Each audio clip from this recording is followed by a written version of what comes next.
Queremos darte la más cordial bienvenida a este espacio.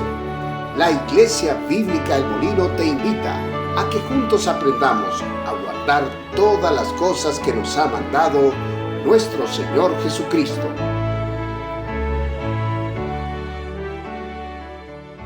Qué linda es esa paz que Dios nos da de verdad, hermanos. Es una paz infinita que aún en los momentos más difíciles nosotros podemos disfrutar de esa paz de Dios.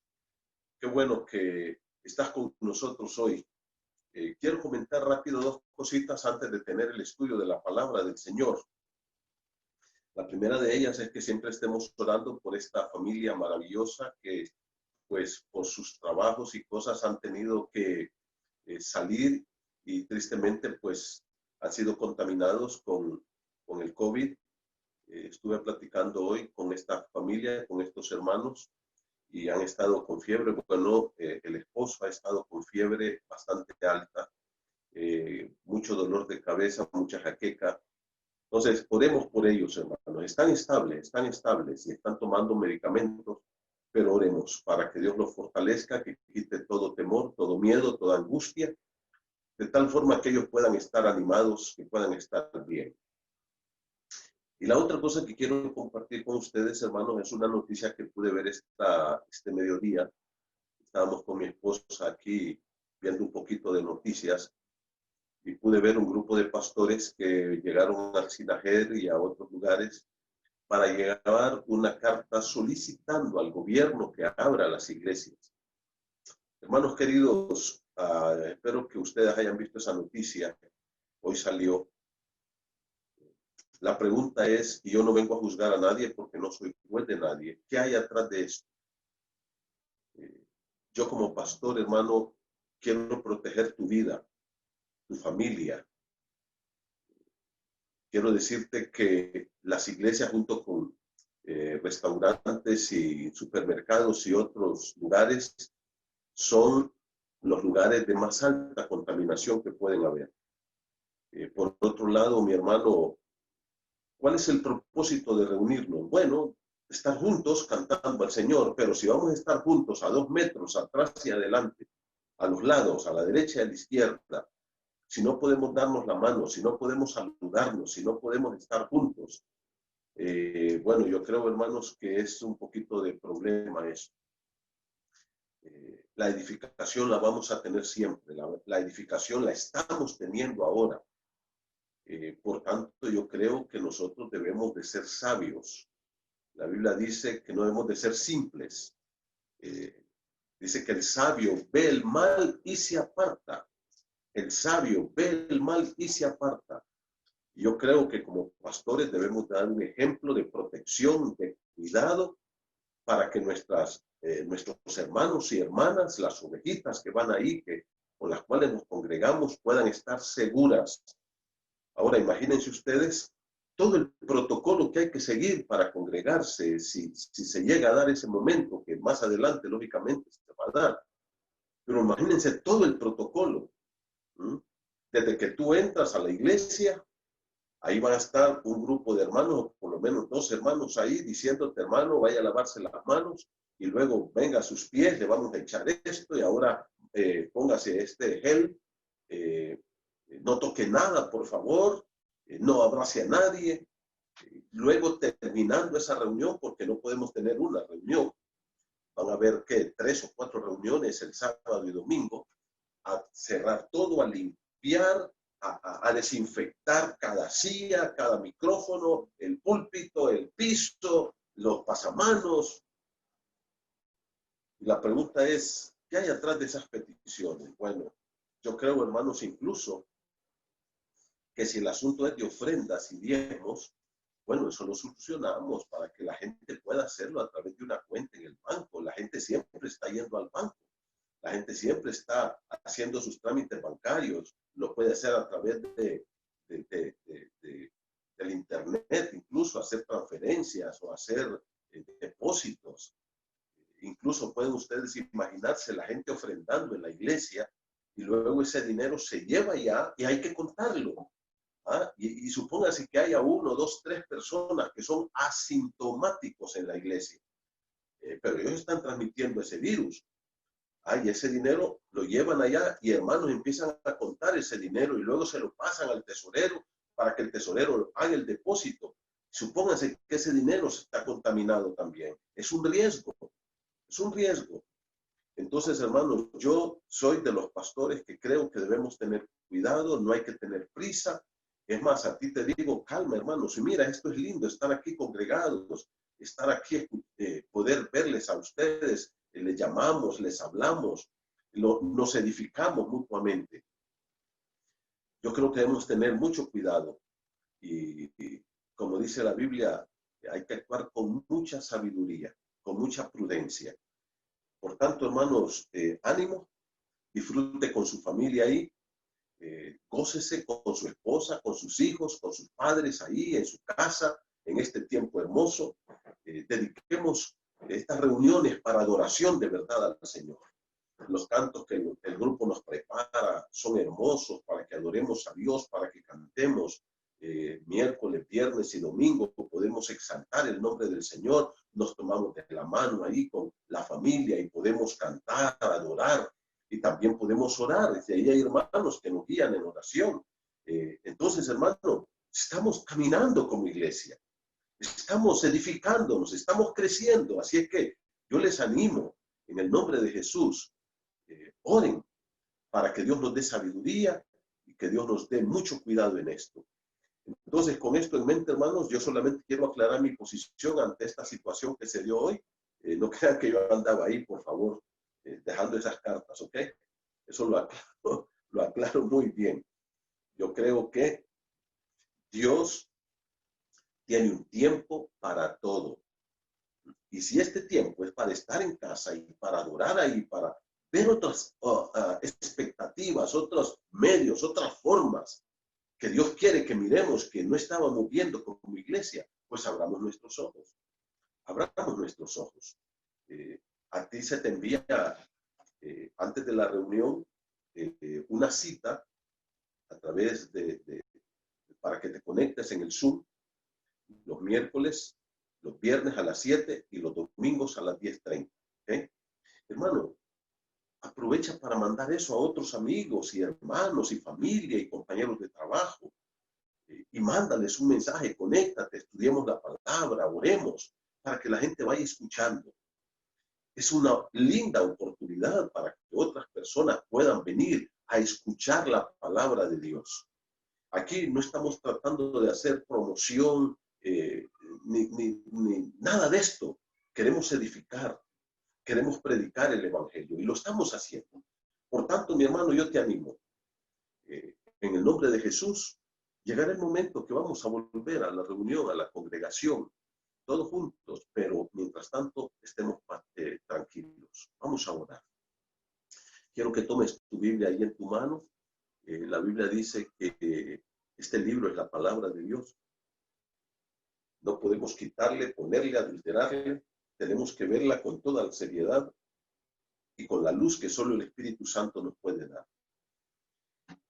Ahí en Colosenses capítulo 1 vamos a estudiar la palabra hoy y yo quiero invitarte para que ores ahí con tu Biblia abierta para que le digas a Dios, Señor, háblame hoy. Háblame en este momento. Cierra tus ojos, tómate de la mano ahí con tu esposita, con tus hijos y ora conmigo. Padre querido, en esta hora te doy gracias por este hermoso tiempo.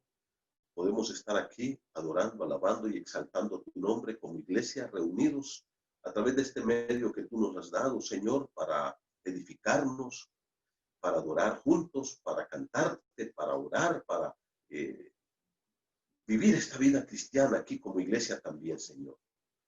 Padre, gracias por este momento hermoso. En esta hora, Padre, adoramos, alabamos y exaltamos tu nombre, porque tú eres Dios. Tú eres el Rey del universo. Tú eres el Señor en el cielo y en la tierra. Señor, queremos que tú seas el Señor de nuestra vida. Danos un corazón de siervos, de esclavos, de súbditos, listos para obedecerte, Señor. Listos para hacer tu voluntad. Jesucristo dijo, mi comida es que haga la voluntad de mi Padre que me envió. Si para Jesús hacer tu voluntad, Dios, era más importante que aún comer, imagínate para nosotros. Señor, ayúdanos a cumplir tu palabra, a vivirla, Señor. Padre, edifica a todos en este momento, edifica mi vida y edifica la vida de todos los que estamos aquí en esta reunión. Háblanos, Señor. Pido que aclares la mente y el corazón. Danos la luz que necesitamos con tu Espíritu Santo para poder entender tu santa palabra. Creemos en este libro como el libro de Dios y te pedimos tu ayuda. Gracias por este momento, Señor. Adoramos, alabamos y exaltamos tu nombre. Ponemos en tus manos a aquellos hermanos que están pasando por pruebas duras y difíciles, especialmente esta maravillosa familia que ha sido afectada con esta enfermedad. Pido que tú les guardes, les cuides, quita de ellos miedo, angustia, quita de ellos, Señor, el temor, y te pido que ellos puedan crecer y confiar plenamente en ti. Te pido que tú los sanes, Señor. Padre, limpia su cuerpo de esta enfermedad en el nombre de Jesús. Padre, en el nombre de Cristo, manifiesta tu poder en sus cuerpos y sánalos, Señor. Para ti no hay nada imposible. Padre, te estoy clamando también por los demás hermanos que tienen que salir a sus trabajos para que tú los guardes, los cuides, los protejas. Padre, en el nombre de Cristo, cuida de cada hermano, quita de nosotros, Señor, el miedo, la angustia, el temor, y te pido que nosotros podamos tener esa paz de Cristo que solo tú puedes dar, Señor, en nuestro corazón. Padre, edifica tu pueblo en este momento, en el nombre de Cristo Jesús. Amén. Muy bien, mis queridos hermanos, Colosenses capítulo 1. Acuérdense que el estudio del miércoles estuvimos hablando que el tema de esta carta es que Cristo es absolutamente el que tiene el primer lugar en todo el universo. Él es el único que tiene el primer lugar. Y dimos ahí algunas razones por las cuales creemos que Cristo tiene el primer lugar, y ahí lo explica en la carta. Cosas que vamos a estar viendo en el desarrollo del estudio de la carta a los Colosenses. Maravillosa carta, preciosa carta, hermanos, que escribió el apóstol Pablo bajo la inspiración del Espíritu Santo. Y con la iluminación del Espíritu, ahora trataremos de estudiarla, de entenderla, y con el poder del Espíritu trataremos de aplicarla. Tres cosas, ¿no es cierto? La inspiración la dio, la iluminación nos ayuda a entender y el poder del Espíritu nos ayuda a vivir.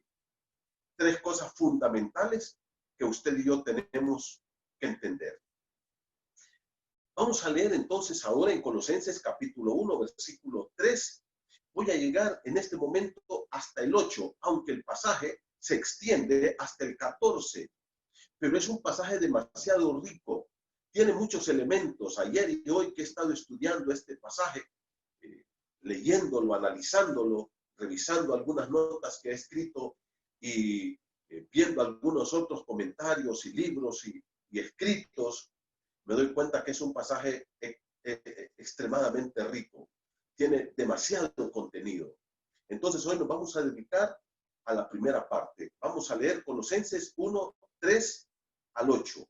Siempre orando por vosotros, damos gracias a Dios, Padre de nuestro Señor Jesucristo, habiendo oído de vuestra fe en Cristo Jesús y del amor que tenéis a todos los santos, a causa de la esperanza que os está guardada en los cielos, de la cual ya habéis oído por la palabra verdadera del Evangelio, que ha llegado hasta vosotros, así como a todo el mundo, lleva fruto y crece también en vosotros, desde el primer día que oísteis y conocisteis la gracia de Dios en verdad, como lo habéis aprendido de Epafras, nuestro consiervo amado, que es un fiel ministro de Cristo por vosotros, a quien también nos ha declarado vuestro amor en el Espíritu. Ahora, si ustedes miran, hermanos, el apóstol Pablo aquí tiene una serie, porque este es un párrafo bastante grande, pero tiene una serie de elementos acá que vale la pena que lo vayamos analizando por partes. Comienza, y esto es importante, hermanos, con la primera frase que dice, siempre orando por vosotros. Pero esta frase tenemos que ubicarla un poquito más abajo, porque lo que el escritor de esta carta, lo que Dios quiere es que tomemos en cuenta esa acción de gracias.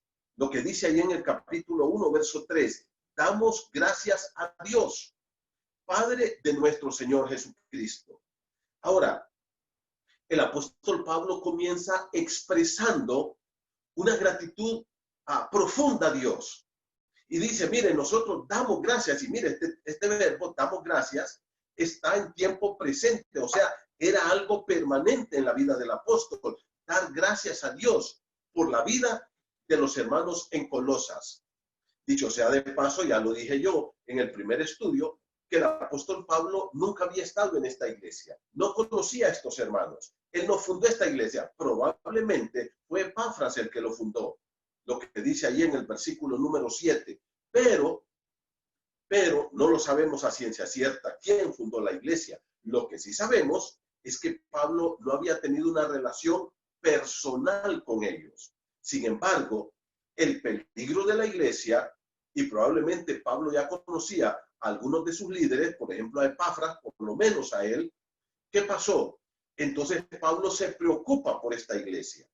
Se preocupa mucho y escribe esta carta. Ya vimos cuántos errores doctrinales Pablo ataca punzantemente a través de la carta a los colosenses. Debemos tener cuidado, porque el error siempre está queriéndose meter en la iglesia. La falsa doctrina siempre está queriendo contaminar la iglesia, hacer que la iglesia pierda su ruta, su doctrina, su firmeza de la palabra de Dios. Y la Biblia dice que un poquito de levadura puede leudar toda la masa. Y esto está hablando de la doctrina falsa. Dice Pablo, tengan cuidado porque un poquito de levadura les puede arruinar toda la masa. Y a veces nosotros vamos dejando que cositas vayan entrando y cuando acordamos, la iglesia está desorientada y perdida. Ahora, mis hermanos, Pablo comienza esta carta diciéndole a estos hermanos, hermanos, yo estoy dando gracias por ustedes permanentemente. Cuando yo oro, en mis oraciones, yo alabo al Señor por esta iglesia. Ahora, mis queridos hermanos, qué lindo es cuando un siervo de Dios, un pastor, un líder de la iglesia, puede orar y dar gracias a Dios por esa iglesia. Eso quiere decir de que hay buenos motivos para dar gracias. Eso quiere decir de que hay buenas cosas que están pasando en la iglesia para poder dar gracias a Dios. Y yo quiero decirles, hermanos, que Pablo aquí habla de algunas cosas. Claro, habían quizá otras que por asunto de espacio y tiempo, Pablo no las pudo seguir escribiendo, pero aquí nos revela algunas cosas por las cuales él da gracias a Dios. Ahora, ¿se acuerdan el tema de la carta? El tema de la carta es que Cristo tiene el primer lugar en todo el universo. Él es preeminente. Él ocupa el primer lugar. ¿Cómo puedo ajustar este pasaje a ese tema? A ese tema. Cristo ocupa el primer lugar cuando llega el evangelio a la vida de las personas. Esa es la primera cosa que vamos a ver acá. ¿Cómo es posible que Cristo ocupe el primer lugar en mi vida y en tu vida? Es solamente cuando llega el evangelio de Jesucristo a mi vida. Cuando yo entiendo el evangelio. Es que entiendo quién es Cristo. Yo quiero decirle, porque probablemente hay alguna persona que nos esté viendo y que esté escuchando en este momento. Mi querido amigo o amiga, si tú no has recibido a Cristo, no has entendido el evangelio y no le has abierto tu corazón a Jesús y no le has recibido como tu Salvador personal, tú tienes problemas para tener a Cristo como el Rey y soberano de tu vida. Te lo voy a decir en una forma más clara. Tú puedes decir que Cristo es el Señor y que Él es tu Señor o lo que sea, pero si no lo has recibido, todavía Él no es el Señor de tu vida. Si tú no has recibido a Cristo como tu Salvador personal, Él no puede ser tu Señor. Cristo realmente es cuando llegue el evangelio a mi vida, que yo entiendo quién es Cristo Segundo, entiendo lo que Él ha hecho por mí y es entonces cuando yo me puedo rendir a sus pies como un esclavo y le rindo toda mi vida al Señor. Le rindo toda mi vida al Rey de Reyes, porque ahora he entendido quién es Él. Pero, por ejemplo, yo te hago esta pregunta. Si tú no has recibido a Cristo, ¿cómo puedes decir que es tu Rey cuando no lo has recibido? Porque no recibir a Cristo, mi amigo, es rechazarlo. Tú puedes decirme, pastor, es que mire, yo a Cristo no lo puedo rechazar, sencillamente no lo voy a recibir. Si no lo recibes, tú lo estás rechazando. Si yo llego a tu casa y toco tu puerta, yo te digo, déjame entrar y tú me dices, mire, pastor, yo a usted no lo puedo rechazar, pero no lo voy a recibir. Ahora, si no me dejas entrar, ¿qué estás haciendo? Me rechazas. Puede ser que tengas simpatía y que puede ser que hasta te caiga bien, o puede ser que hasta quieras dejarme entrar, pero no lo haces. No me recibes. No puedo entrar a tu casa. Lo mismo ocurre con Cristo. Si tú dices, no, yo no puedo recibir a Cristo todavía, no puedo abrirle mi corazón para que Él entre en mí, yo no puedo poner en Cristo mi fe, lo que estás diciendo es, no puedo recibirlo. Yo lo estoy rechazando. Y si rechazas a Cristo, no puede ser el Señor de tu vida. Qué triste, ¿verdad? Qué triste. Pero así es la verdad. No te la puedo poner de otra forma, hermano. No te la puedo poner de otra forma. Tú puedes ser una buena persona, honesto, recto, sincero, buen padre, buen esposo, buen hijo. Puedes ser una excelente persona, pero eso no te va a llevar al cielo. Lo siento mucho. Es más, tú puedes tener una buena religión, pero eso no te va a llevar al cielo. Solo Cristo puede ser tu Salvador y solo Él te puede llevar al cielo. Ahora, ¿qué había pasado con los hermanos de Colosas? Bueno, hermanos, ellos le dieron la bienvenida a Cristo cuando escucharon el Evangelio. Yo quiero que ustedes miren cómo dice aquí el apóstol Pablo. Dice, siempre orando por vosotros, damos gracias a Dios, Padre de nuestro Señor Jesucristo. Pablo dice, nosotros siempre estamos dando gracias a Dios por sus vidas, por esa amada iglesia. ¿Cuándo lo hacemos? Lo hacemos siempre, dice Pablo. Siempre. Habla de una oración permanente.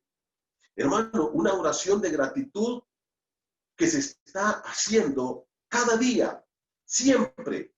Pero luego, ¿qué dice? Esa gratitud la damos a Dios cuando entramos en oración. Mira cómo dice, orando. Orando es un gerundio que habla de una acción continua. Dice, mientras estamos orando, estamos dándole gracias a Dios por sus vidas. Y aquí hay algo que yo quiero aclarar porque algunos grupos sectarios usan esto para decir que Jesucristo no es Dios. Cuando Pablo dice en el verso 3, damos gracias a Dios, Padre de nuestro Señor Jesucristo. Cuando dice que Dios es Padre del Señor Jesucristo, no está hablando de una posición superior. Está hablando de una naturaleza. En otras palabras, mi hermano, cuando dice que Dios es Padre de Jesucristo, lo que está diciendo es que Jesucristo es de la misma esencia de Dios Padre. Que no es el Padre, porque es otra persona, el Padre, el Hijo y el Espíritu Santo, pero que en esencia son el mismo Dios. Por eso Dios engendra al Hijo y son de la misma naturaleza. Cristo no fue creado. El Señor Jesucristo es el Dios eterno. Y hay muchos pasajes en la Biblia que prueban, que dicen que Jesucristo es Dios. Él fue adorado como Dios. Cuando Tomás reconoció a Jesús resucitado, y Jesús le dijo, Mira mis clavos, toca, toca, mira, meta mi mano aquí en el costado, mete tu mano en mi costado. ¿Se acuerdan lo que hizo Tomás? Se tiró al suelo, puso su rostro en la tierra y adoró a Jesús. Y le dijo, Rey mío y Dios mío. Porque Jesús es Dios. Es de la misma esencia y sustancia del Padre. De la misma. Ahora, mis hermanos, eso es lo que quiere decir esta frase. No está hablando de una categoría superior, que el Padre es Dios y que Jesucristo es inferior, de ninguna manera. De ninguna manera. Está hablando de su esencia, de su naturaleza. Que Cristo es de la misma esencia y de la misma naturaleza del Padre y por eso es su Hijo. Ahora, miren ustedes en el verso 4. Pablo aquí empieza a poner las razones por las cuales él está agradecido, por las cuales él da gracias a Dios. En el verso 3 dice, damos gracias. Nosotros, siempre que oramos, estamos orando por ustedes, dando gracias a Dios en nuestras oraciones. Mientras oramos, siempre que oramos, estamos dando gracias a Dios. Pero miren, ahora Pablo dice en el verso 4, habiendo oído, ¿ya se dieron cuenta? Aquí va un segundo gerundio. ¿Saben por qué damos gracias? Dice Pablo. Porque hemos escuchado su testimonio. Hemos oído de lo que ustedes han hecho. ¿Y qué era lo que Pablo había escuchado? Mira el versículo 4. 1. Voy a ir aquí viendo algunos elementos. Primero dice, de vuestra fe en Cristo Jesús. Segundo, primera cosa, dice Pablo. Escuché que ustedes tienen una gran fe en Cristo. Segundo, dice, del amor que tenéis a todos los santos. Ahora, los colosenses habían desarrollado una hermosa fe y un gran amor. Primero, una fe para Dios, pero también dice un amor a todos los santos.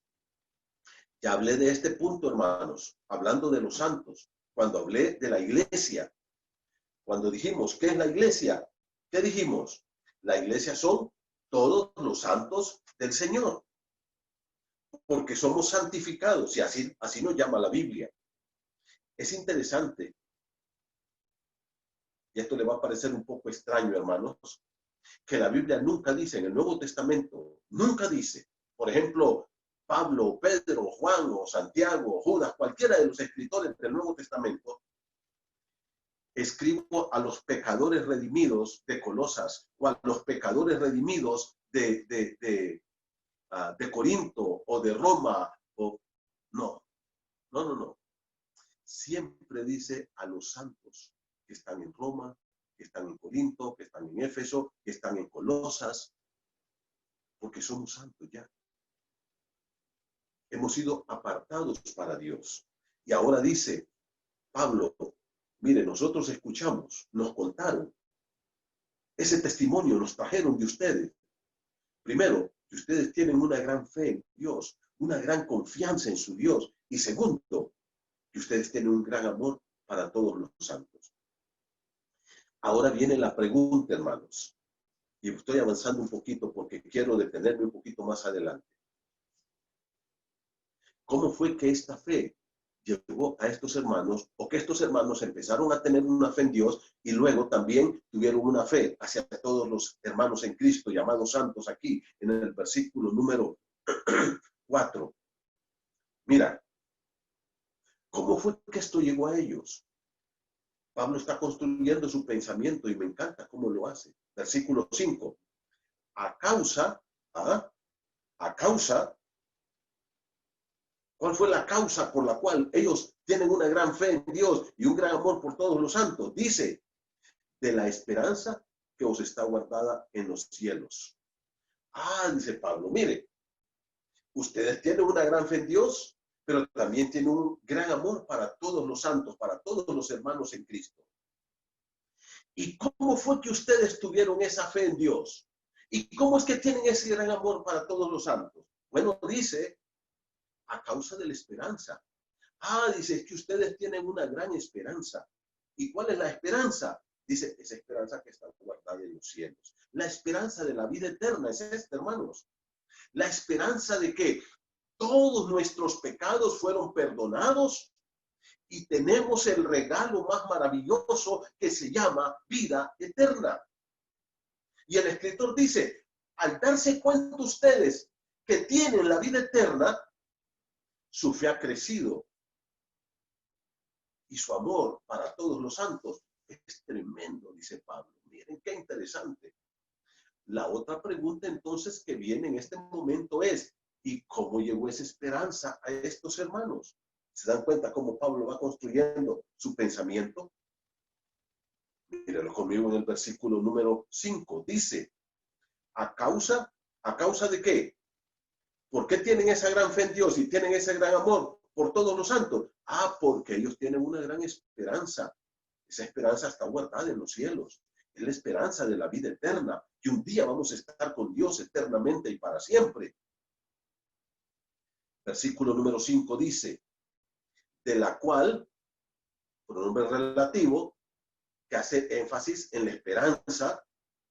Esa esperanza, dice el versículo número 5, ya habéis oído por la palabra del Evangelio. Ahí está la clave. Ahí está la clave. Ahora, construyamos el argumento de atrás hacia adelante para poder entenderlo mejor.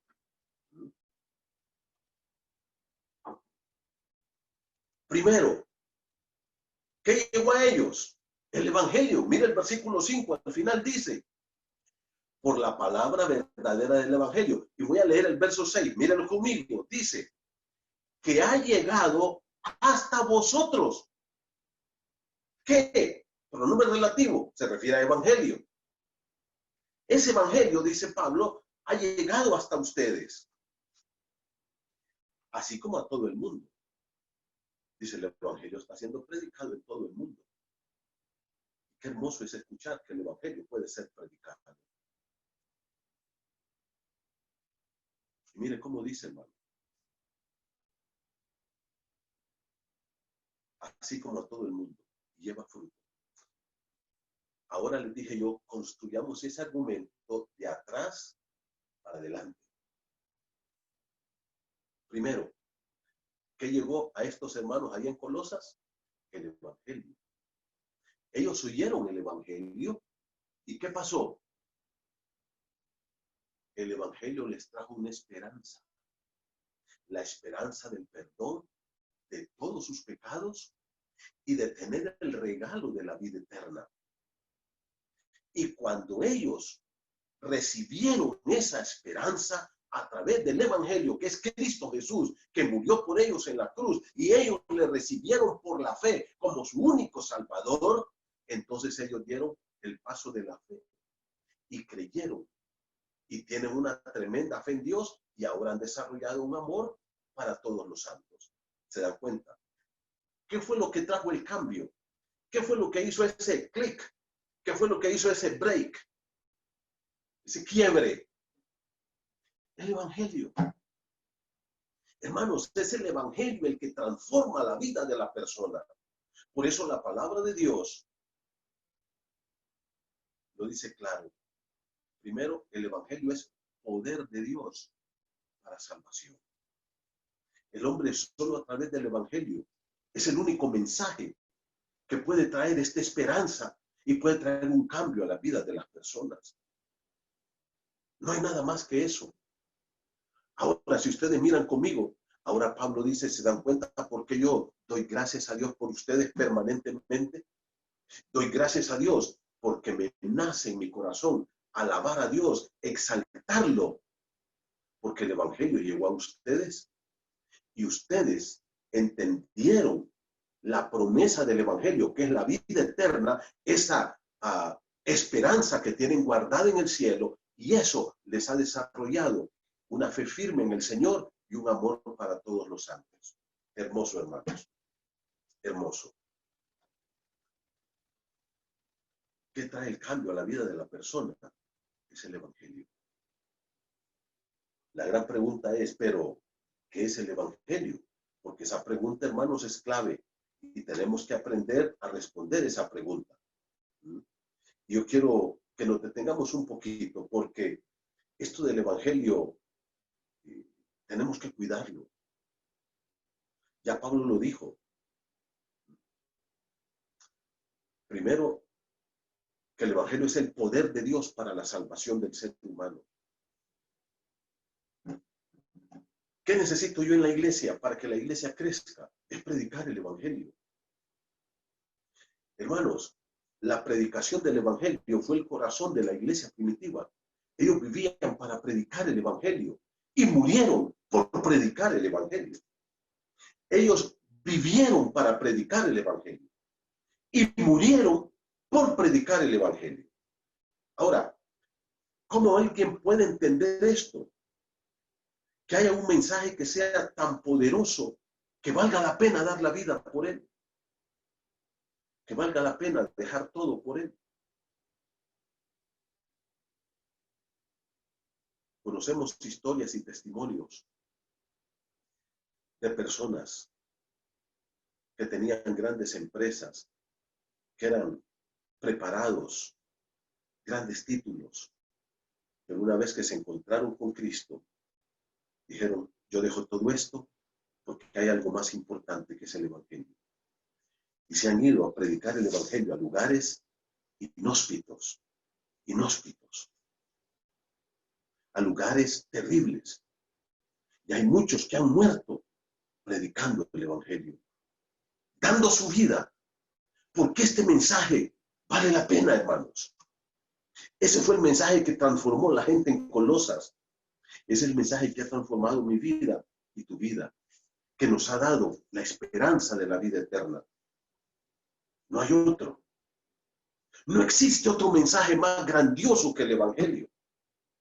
Y Pablo, en 1 Corintios, vaya conmigo a 1 Corintios 15, Pablo ahí define lo que es el evangelio. Mire conmigo, por favor, 1 Corintios capítulo 15, verso 1.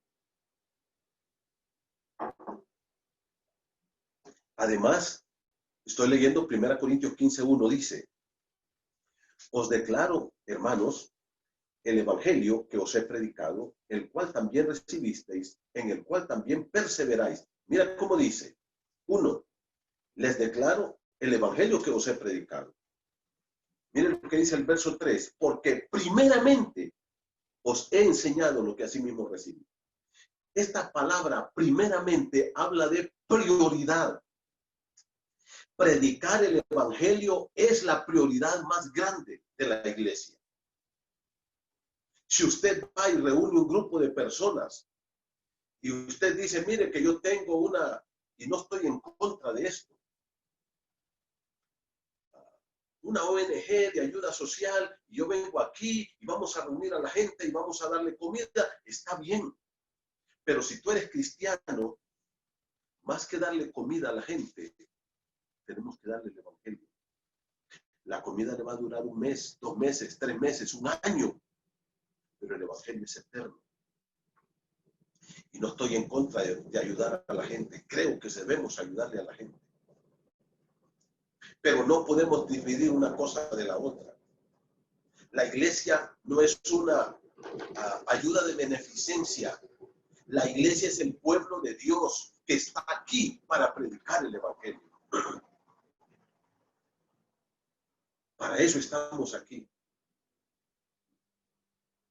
¿Y debe ayudar la iglesia? Claro que sí. Debemos de tener orfanatos y deberíamos de tener escuelas sin cobro de esas excesivas cantidades y deberíamos de tener colegios y ayudar al pobre. Claro que sí. Pero si no predicamos el evangelio estamos perdiendo el tiempo. Solo es una ayuda social.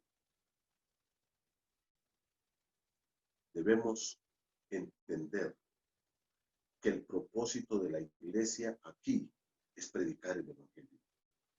Pablo dice, primeramente, lo primerito que hice llegando a Corinto, ¿qué fue? Predicarles el evangelio. Y Pablo llegaba a Éfeso y lo primero que era predicar el evangelio. Y Pablo llegaba a Roma y lo primero que hacía, predicar el evangelio. Y Pablo llegó a todos los lugares y dice, he llenado el mundo con el evangelio. Qué lindo esto. Dice Pablo, mire, 1 Corintios 15, 1.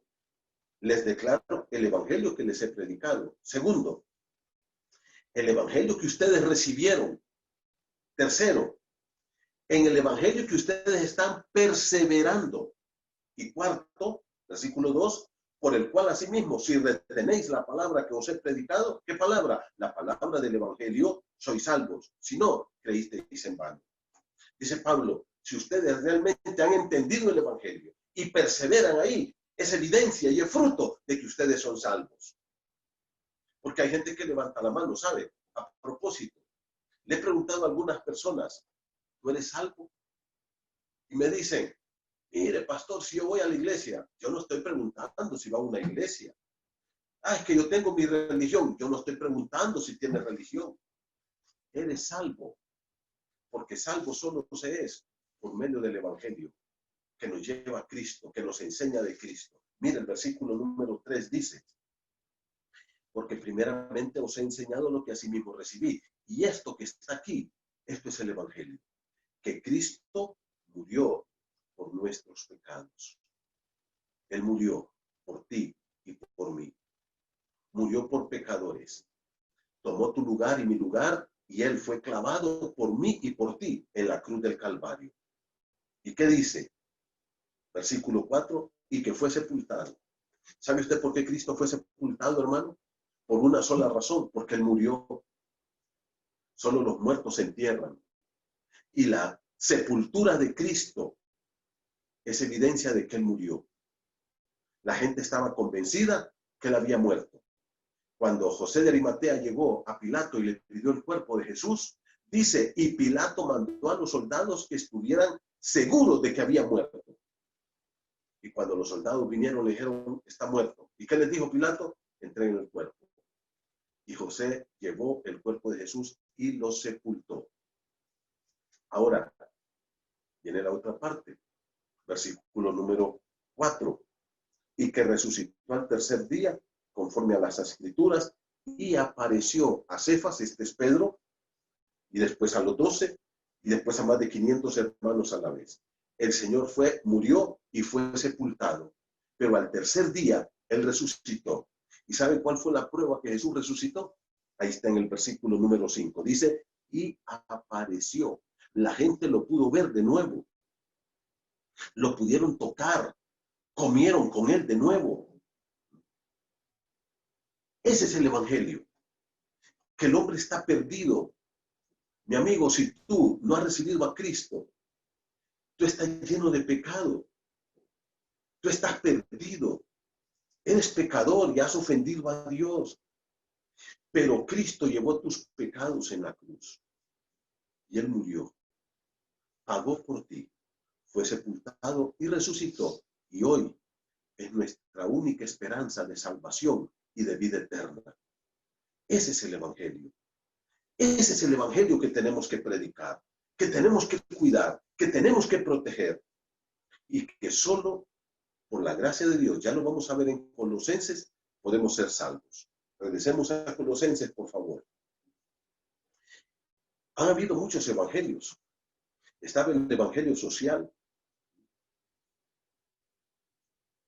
el evangelio comunista. Ahora está el evangelio de la prosperidad. Y el evangelio se ha ido contaminando con tantas cosas. Con tantas cosas. Gustavo Gutiérrez, un sudamericano, inventó la teología de la liberación, el evangelio comunista o el evangelio social. ¿Qué decía la teología de la liberación o el evangelio social? Que la iglesia tenía que estar de parte de los pobres y que tenía que ayudar a los pobres. Y es más, tenía que liberar a los oprimidos. Y muchos pastores, por ejemplo, en Perú, Bolivia, Nicaragua, Guatemala, Salvador, Cuba y otros países, dejaron la Biblia y tomaron las armas para ir a matar gente y liberar a los pobres de la opresión de los ricos. El evangelio social.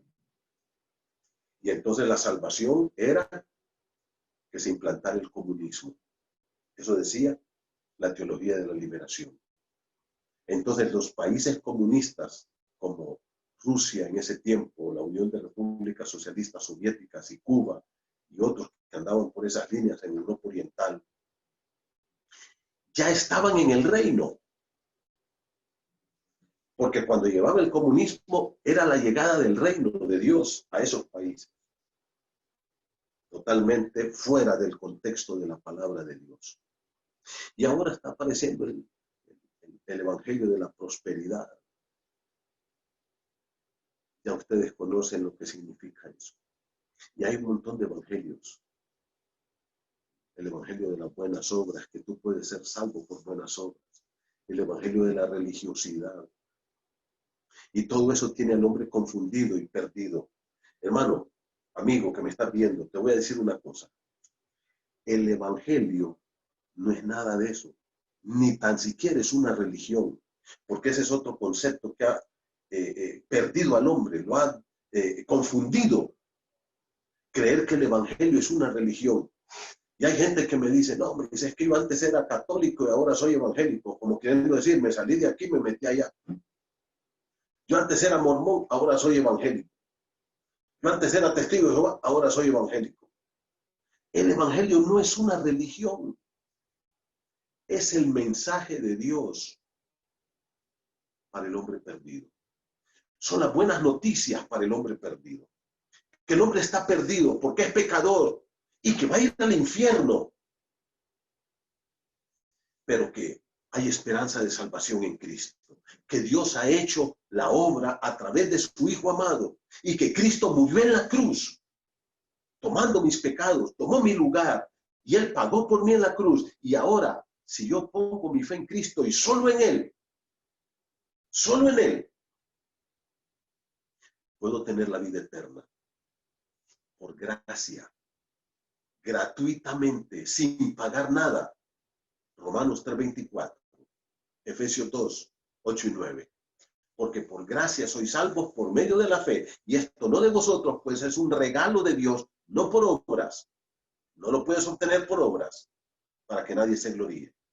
Romanos 3:24 dice, siendo perdonados o justificados gratuitamente. No tienes que pagar nada, solo tienes que abrirle tu corazón a Cristo. Eso es el evangelio, mi amigo. Mira lo que Pablo dice en Colosenses. Ahora, yo quedo muy sorprendido, hermanos, con personas que dicen haber recibido a Cristo, que son evangélicos. Porque lo que Pablo dice aquí, vayan conmigo a Colosenses 1 de nuevo. Y vamos a leer versículo número 6. Mire cómo dice.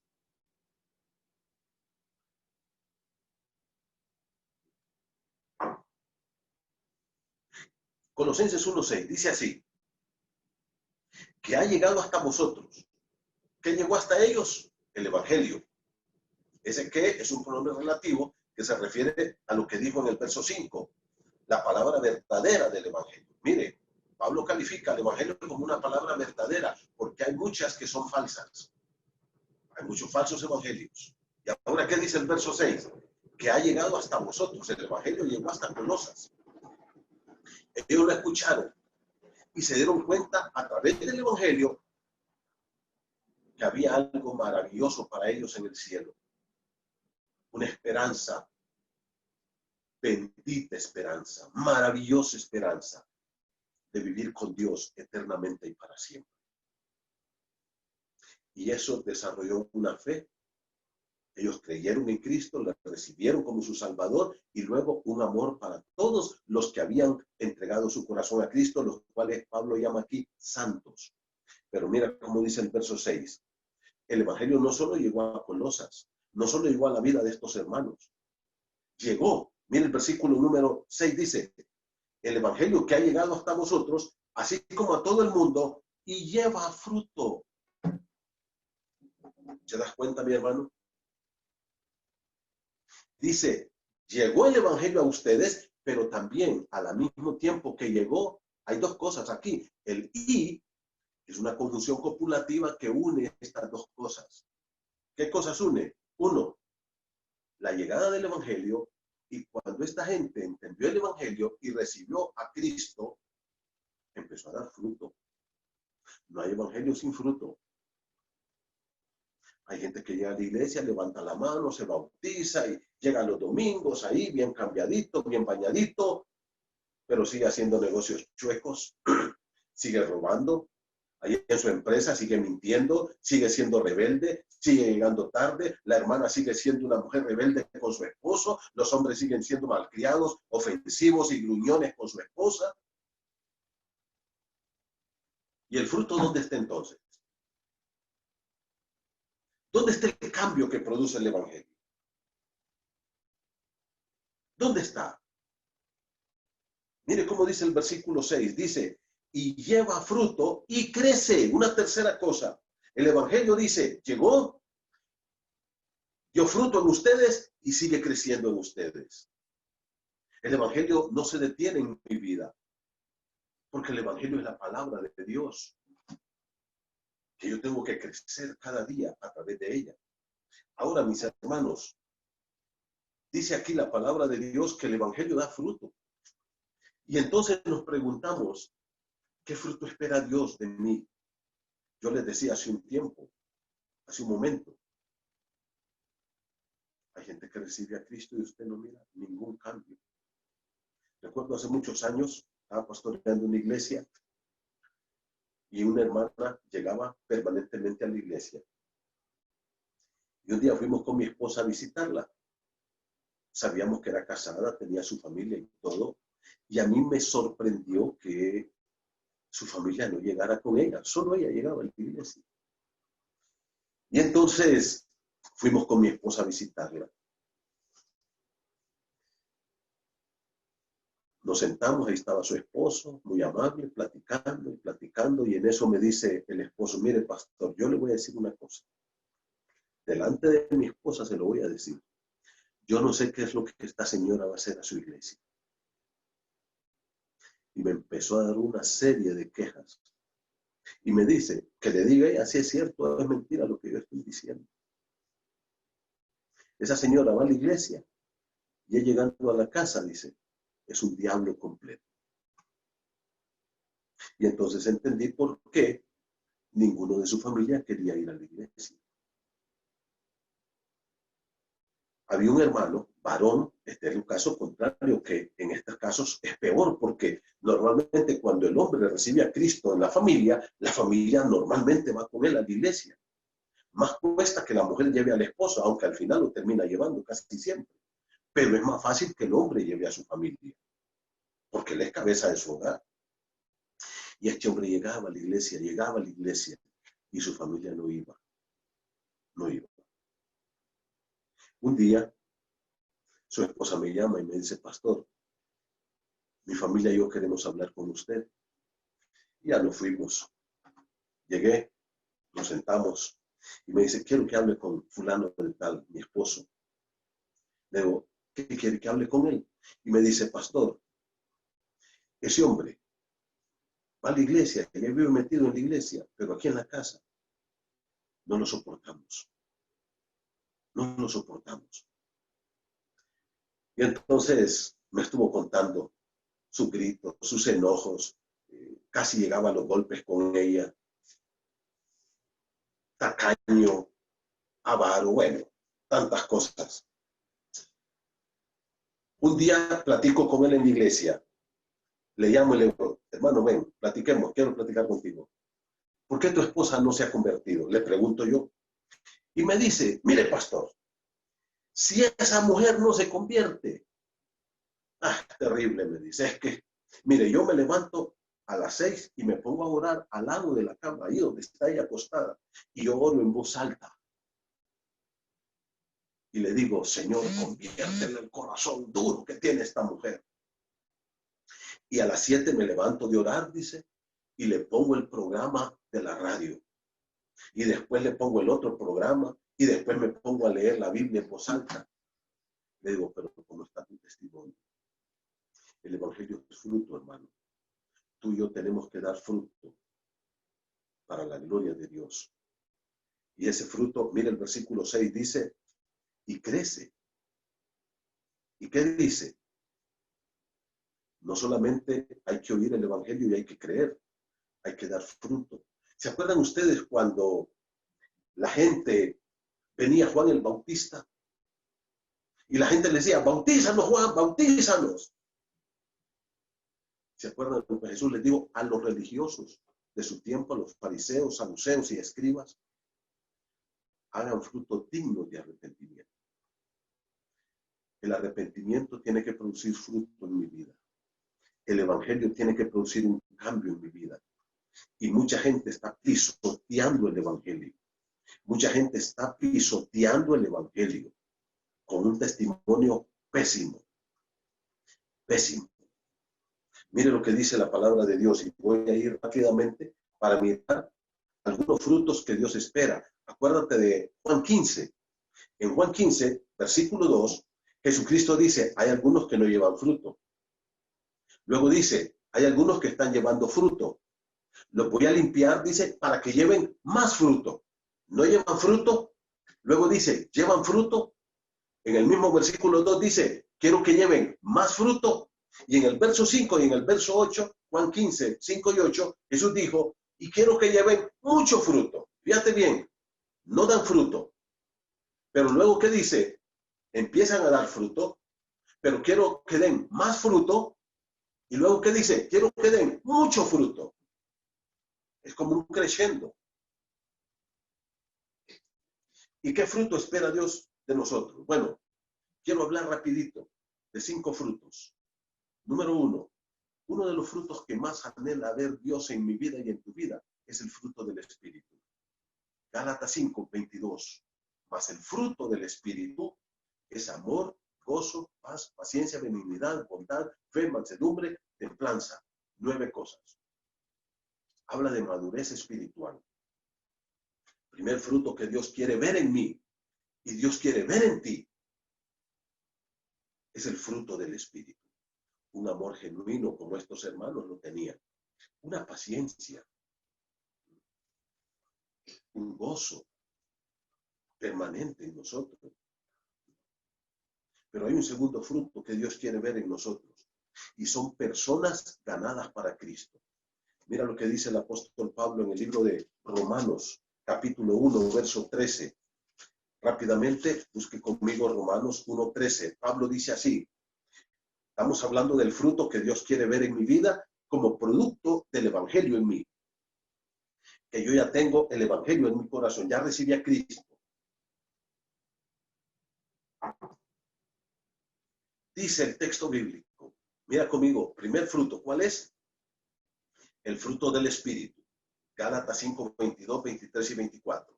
Segundo fruto, personas rendidas a los pies de Cristo porque yo les he predicado el evangelio. No lo voy a ganar yo, Dios los va a salvar, pero yo fui el medio que Dios utilizó. Dice Pablo en Romanos capítulo 1, versículo número 13. Pero no quiero, hermanos, que ignoréis que muchas veces me he propuesto ir a vosotros, pero hasta ahora he sido estorbado. Para es el propósito por el cual Pablo quería ir a Roma. ¿Qué dice?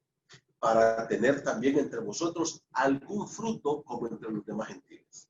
¿Sabe qué es fruto aquí? Quiero ver convertidos que yo haya ganado para Cristo, dice Pablo. Y mire conmigo, capítulo 16, Romanos 16. Dice Pablo así. Voy a leer para ustedes Romanos, capítulo 16. Dice así el verso 5. Mire conmigo, Romanos 16, 5. Saludad también a la iglesia de su casa. Saludad a Epeneto. Por favor, no le va a poner ese nombre a sus hijos, hermanos. Amado mío, y mira cómo dice, que es el primer fruto de Acaya para Cristo. ¿Cómo le llama Pablo a este caballero?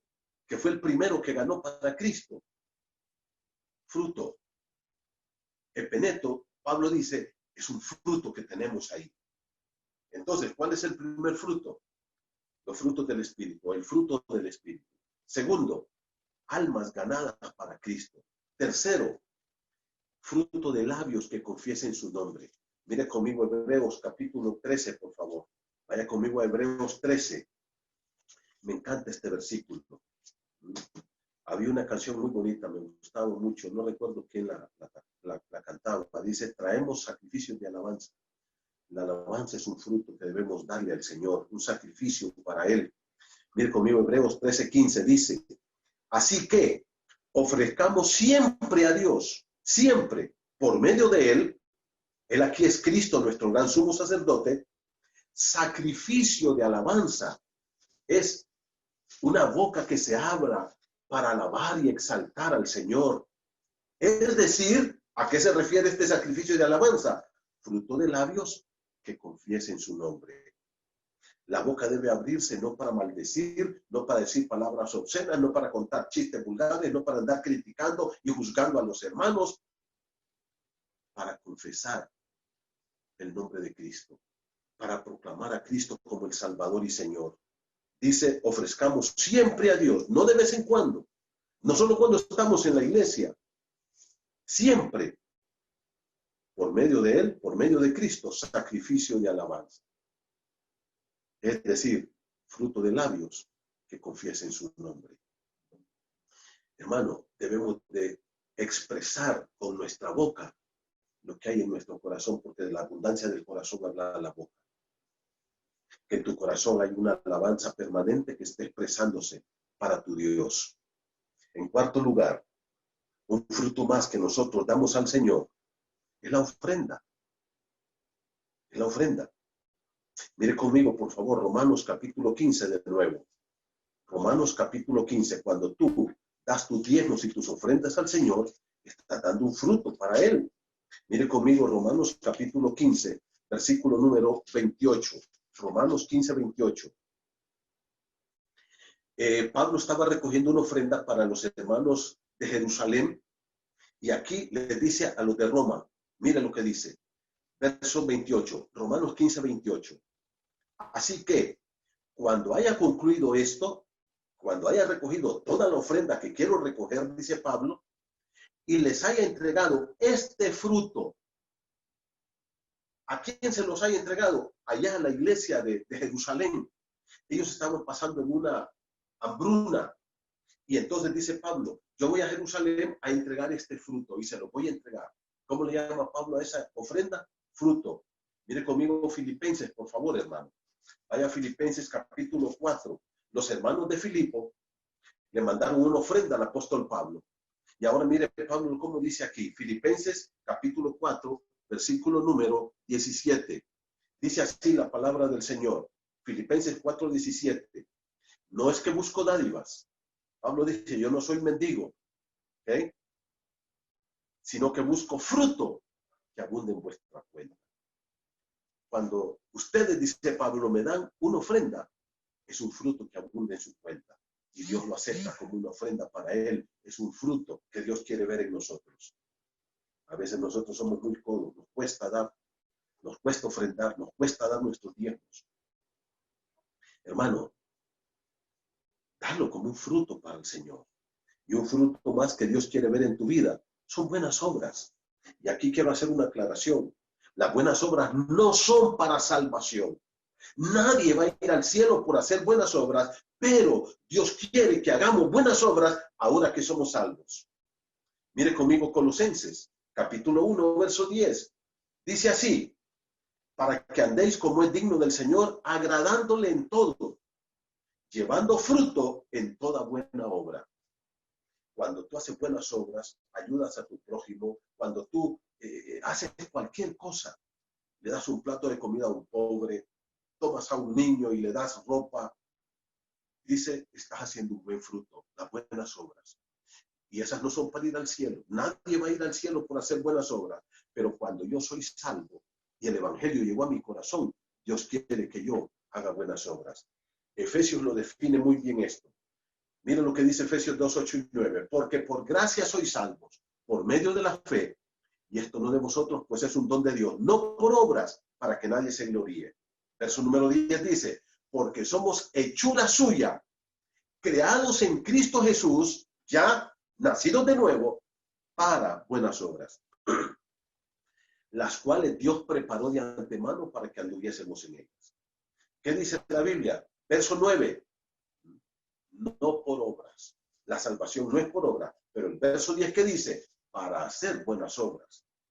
Entonces, hermanos, cada uno de nosotros debe preocuparse por dar por lo menos estos 5 frutos. Resumo, ¿cuáles son los frutos que Dios quiere ver en nosotros? Producto de la llegada del Evangelio a nuestro corazón, que haya una evidencia de una verdadera conversión. 1, fruto del Espíritu Santo. Número 2, testimonio para la salvación de otras personas, la predicación del Evangelio, para que otros vengan a conocer a Cristo. Número 3, fruto de labios que confiesen su nombre, alabarle, agradecerle, siempre estar glorificando al Señor con nuestra boca. Número 4, la ofrenda, diezmos que damos para el Señor. Y número 5, las buenas obras son fruto del nuevo nacido. Y termino entonces, hermanos, con lo que dice el versículo 7 y 8. Vaya a Colosenses capítulo 1, por favor. Versos 7 y 8 dice, como lo habéis aprendido de Epafras, ¿qué aprendieron? El Evangelio, la doctrina, la palabra, que es nuestro consiervo amado, un fiel ministro de Cristo Jesús por vosotros, a quien también nos ha declarado vuestro amor en el Espíritu. Epafras llegó donde Pablo y le contó todo el testimonio, y ahora Pablo les escribe a estos hermanos y les dice, estoy feliz y doy gracias a Dios por esto. Hermanos, adoremos y alabemos al Señor. Que nuestra iglesia sea una iglesia como esta de Colosas. Una iglesia que el Evangelio llegó, porque si Cristo va a ser el Señor de tu vida, tienes que tener a Cristo en tu corazón, recibir por la fe la salvación, escuchar el Evangelio y creer en Cristo como tu Salvador personal. ¿Qué trajo el Evangelio a estos hermanos? La esperanza de la vida eterna. Y cuando ellos escucharon el Evangelio, que había una vida eterna y un cielo, que podían vivir ahí con el Señor, dijeron, nosotros lo tomamos. Y recibieron a Cristo por la fe. Y su fe creció y su amor también. Y cuando Pablo escuchó esto, dijo, es tiempo de dar gracias a Dios por estos hermanos. Siempre que oro les dice, doy gracias a Dios por ustedes. Hermoso lo que Pablo dice aquí, lo que nos enseña la palabra de Dios. 2 cosas para concluir. 1, mi amigo, si tú no has recibido a Cristo, tú necesitas recibir a Cristo como tu Salvador. Pon tu fe en Cristo como tu único Salvador. Recíbele como tu Salvador en tu corazón por medio de la fe, en una pequeña oración. Y segundo, si tú ya recibiste a Cristo, mi hermano, empieza a dar fruto para la gloria de su nombre, como una evidencia de que tú eres salvo. Oremos. Padre querido, gracias por este tiempo hermoso. Por favor, Señor, sigue edificando nuestras vidas y que podamos crecer en el Evangelio, dar fruto para gloria de tu nombre y vivir como a ti te agrada. Proclamamos a Cristo nuestro Rey y que la llegada del Evangelio a nuestro corazón, de tener a Cristo en nuestro corazón, haga un cambio profundo en nuestras vidas, en nuestros pensamientos, actitudes, comportamiento, vocabulario, palabras, acciones y toda nuestra vida que sea impactada por el Evangelio. Gracias por esta noche. Bendice a tu pueblo en el nombre de Jesús. Amén. Gracias, hermanos. Que Dios los bendiga.